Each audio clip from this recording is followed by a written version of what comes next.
We're just waiting for Alex Tai from Virgin to come up, who's the Director of Special Operations.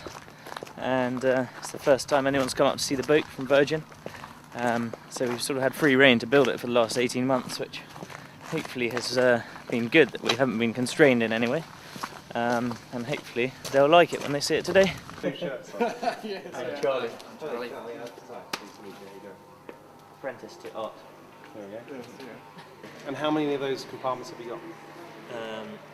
Main bulkheads, we've got 1, 2, 3. And any one of those can be completely compromised and it will still keep the thing up? Well, the designer reckons you can cut the boat in half and they'll still float. Okay, great. The trouble is, where do you actually stop with spares? Yeah. But anything key, so we've got anything that stops you rowing, stops you drinking, stops you eating. Yeah. We've got spares of. Okay. This is, if you take a big wave in here, this is all flooded. It's all going to come out of here. It's all scuppers just to drain it as quickly as possible. I think practicing repairing this stuff is going to be really instructive for you. We've got to make sure you, because it's all about having the right tools. Yeah.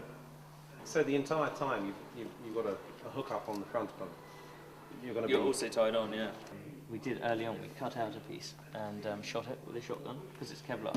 That's what they're putting in bulletproof vests, and we just sort of wondered what it would do.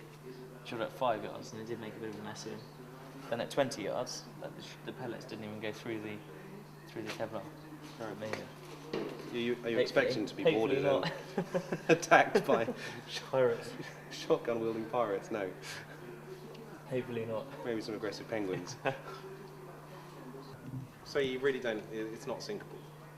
Well, because the inside is foam, so it's inherently sort of, even if it's in 1,000 bits, it will still float. Right, so you can hold this entirely and there's enough flotation in there to keep that end of it up. Yeah. And there's flotation throughout the entire thing, so you could have whole every single part of it, and it's still going to float. And as an example, the boat that tried it, they machine gunned it. It was rescued, and they machine gunned this boat to hazard to shipping, and it was riddled with like 30mm cannon, and it still floated. Excellent. It was waterlogged, but it was floating. Okay, so this is made of the same design. Yeah, well, this is heavier build. All right. So basically, it goes into the an Armageddon type storm. Yeah. 4 horses of the apocalypse going raging across the oceans. Yeah. You're toast, okay, in this thing. You're hanging on the side. I give up. The boat's going to stay afloat On the weak until the cavalry come along. Yeah. So on that basis, if the boat's not the weak link, you are, then how much training are you doing in looking after yourself? And who's making the decisions for you about whether someone needs to come and get you? Is George doing that? Or? George is doing that, yeah. So you're out of that loop. And where are you going to run sort of your mission control from? Where's that going to be? Is it in George's front room? George's office, yeah. Right, where's that? It's currently in South Ken. Okay. No, but seriously, I mean, what parts? I mean, in your list of protocols, I have really you gone through had my this? appendix taken out prophylactically, just in case. And wisdom teeth I've had looked at, and they said it's fine. They're not going to come through, in their opinion. And tonsillitis is a virus, isn't it? It's an infection. Yeah. So I shouldn't get that from anyone else because there's no one else here. Grab your message. It might be someone really important. It might It's be Archie. Google. Might be Google. Yeah, we'll give you the money. That's right, it's Archie. So your department, it's going to try and keep you on the Great Circle the entire time, or either? No, we'll just it's just like a record player one, so you put it on when you want it, and you can manually steer when you don't. So probably we won't use it when I'm sleeping because it's again trialing. And last time I didn't use an autopilot. Last time I just had a foot plate which operated the rudder, which was fine, but ergonomically it was a bit of a pain to be steering all the time. So this time we're trying with the autopilot, and provided you're rowing at a good speed, it should keep on course. The solar array that you've got there, how much power is that supplying you, and how long will it take to recharge the batteries? We need a word with Mr. Butler. So which parts do you think are not redundant? So all the electrical systems that you have on board, which are the ones that you're going to be reliant upon that if they go? Water maker. I mean, life support systems is obviously the key. Communications, we've got 2 hardwired in systems. One is email, one is the satellite phone. If those go, we've still got 2 portable satellite phones. Okay. With spare batteries. So. Are you going to have a go at inflating one of those and flying? Yeah, I've got a sea survival exam ticket, so I've done it before, and Right. I want to do another one with the manufacturers of these guys. Actually, Yeah, I think that'd be a really good idea. who is The first RFD? time you do it. RFD, have you come across? Who they supply the fast jet pilots with their life raft, and starvation is not going to be a big problem down there. Okay. It's more And water? even again, I mean, dehydration would be a serious problem, but we have a miniature desalinator. Oh, really? On So the you life probably raft? try and grab 5 litres ready to go.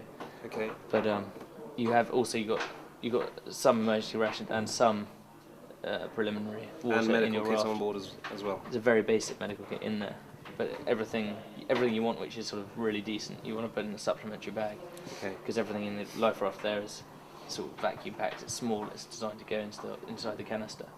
What other settings has the autopilot got? Oh, it's got steer straight 090. It'll set the course.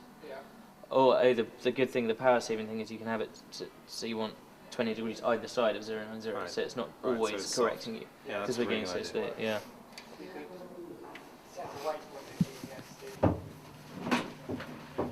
This is my bunk where I'm sitting, which will have straps coming up to here, and a lee cloth here just to hold you in. Right. So the lee cloth for when it's not that rough, and the straps when it's that rough. How seasick do you get? I don't get it. At all? Touch wood. I've had it. I think once in Antarctica. We'd had quite a big party the night before. Okay. The weatherman. The most important thing for us to know is what's coming, how bad it is, so we can tie everything down. Because we can't get out of the way. I mean, in the Atlantic, which is relatively compared to this a short scale thing, he'd say, right, the current becomes a bit more favourable in 5 miles. So if you row hard for 5 miles, you should hit it.